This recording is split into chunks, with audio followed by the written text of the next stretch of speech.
Today we're taking a look into my nearly $11,000 portfolio and looking at its returns from the last month, the best and worst performers, all my dividend payments, and the stocks I've been buying and selling. So if you're into that, stay for this video.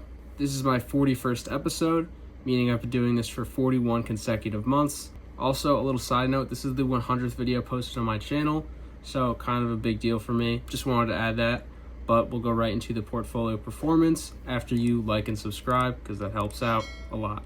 So what's the performance like? Well, I outperformed the S&P 500 this month by having about a 3.5% return compared to the S&P 500's 2.74% return. The NASDAQ did outperform me with a 3.6% return, but I also outperformed the Dow Jones that only had a 1.3% return. If we look at my portfolio since the recomposition, I'm still underperforming compared to the indexes, which is unfortunate. The recomposition was on March 5th, and since then my portfolio has had about a 5.3% return. In that time, the S&P 500 has had about a 10.8% return, the NASDAQ over a 15% return, and the Dow Jones had a similar 5.6% return. The recomposition was an outlook for 2 to 3 years, but I have recently been considering taking a look at it again and doing another recomposition. I'm not making any big changes yet, but some stocks perform really well, and I'm considering taking profits. That's a topic for another video, but I did want to put that out there. What are the 3 best and worst performers?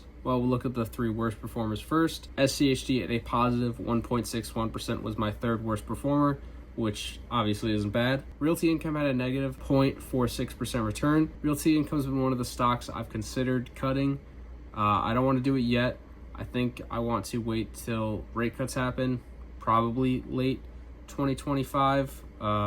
If things go according to plan, and then maybe I have a more attractive sell for Realty Income. If you just look at it long term, it's pretty flat. It's been relying on that dividend. This doesn't have a place in my portfolio long term realistically. Maybe when I'm closer to retirement age, this will be a good buy, but I think I gotta focus more on growth. And then there's Visa at a negative 0.5% return. Nothing terrible. Now let's look at my 3 best performers. Altria Group at a positive 5.23% return. Altria Group is another stock I could see myself selling, but not as soon. This is a consumer staple tobacco company. While the stock market has looked really good, the economy has been so-so, and a consumer staple like Altria Group that sells tobacco and nicotine products will probably do pretty well during that time. But after that, unless the company innovates, there's not going to be a lot of growth. So I am going to keep an eye on it and look for a good exit point, because it has been one of the best returns in my portfolio recently. So it would be nice to exit on a good note from my Altria Group position. Then there's Regeneron as my 2nd best return of the month at a positive 6.5%. Now this is a long-term position I really do like, but in the last couple months, 9 months I guess, it has been consistently going down, and this is a big reason my portfolio has been underperforming. This is about 13% of my portfolio, I want to say. I'll put the actual number on screen. I do think it's worth mentioning that just because this one long-term company has been doing bad, it's been making my short-term results look worse overall. Just some food for thought. And then Chevron was up 7% in the last month, being my number 1 performer. Chevron has also been doing really great. Less so than the other ones I mentioned, but this is a stock I could potentially find a good exit point for in the future and start selling. Don't have a price target in mind now. Don't have any plans of selling right now, but just something I want to put out there. That's how my portfolio performed in the month of July. So what stocks did I buy during that time? Well, if we look over here, you can see I bought $66 of Amazon, $66 of Visa, and $66 of Regeneron for my $200 of monthly contributions. And we'll look at my positions for those stocks a little deeper. Look at Visa first, because that's what I have pulled up. And this is a stock I've been buying since August of 2024. I've been spreading out my dollar cost averaging, got an average buy price of around $285. This is near the top of where I've bought it, but this is just a smaller position in my portfolio that I've been trying to contribute to more. So anytime there's a dip, I'll try to dollar cost average a little into this position. Amazon, positioned for a lot of growth in my opinion. I started buying this in August of last year as well, and was buying it when it peaked a couple months ago in December, all the way down, and back up. There's a lot of flexibility in my position since I'm up about 20% right now. So as long as it's under $240, I feel comfortable dollar cost averaging into it. Once it goes over $240, I might consider letting my profits ride a little bit.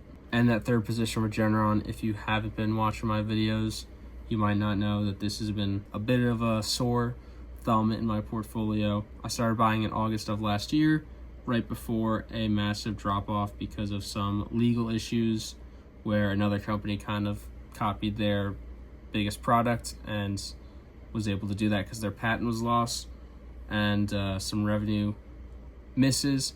So the stock has plummeted a lot. I've lowered my average cost per share to nearly $800, and I was even buying at the absolute bottom. Right now we had a little peak back to $550. As long as this stock is under $600, I'm going to dollar cost average every month, no question. Once it's over $600, I'll reconsider, but right now I'm just focused on lowering my average cost per share for long-term growth because I believe in this company long-term. But that's what my position looks like right now in my Schwab portfolio. So we talked about my portfolio performance. We talked about what stocks I've bought. So now let's go over my dividend payments. I had 3. The first one was $17.49 from Altria Group. Consistently a very good dividend payer, and that is why I'm comfortable holding it for now, because I know I have a great dividend payment waiting for me every quarter. Realty Income, always a good monthly dividend payer. Got about $5.30 from them. And lastly, $6.74 from JP Morgan, stock I didn't talk about in this video, but it has recently touched $300 per share. It has been the biggest or best returns in my portfolio out of all the stocks, so has done really well for me. Here's a look at my position. Not really doing anything with it right now besides just letting it grow and pay me dividends. Thought it was cool to mention because it's really been killing it in my portfolio. Thanks, Mr. JP Morgan. So what were the total dividends I received in July?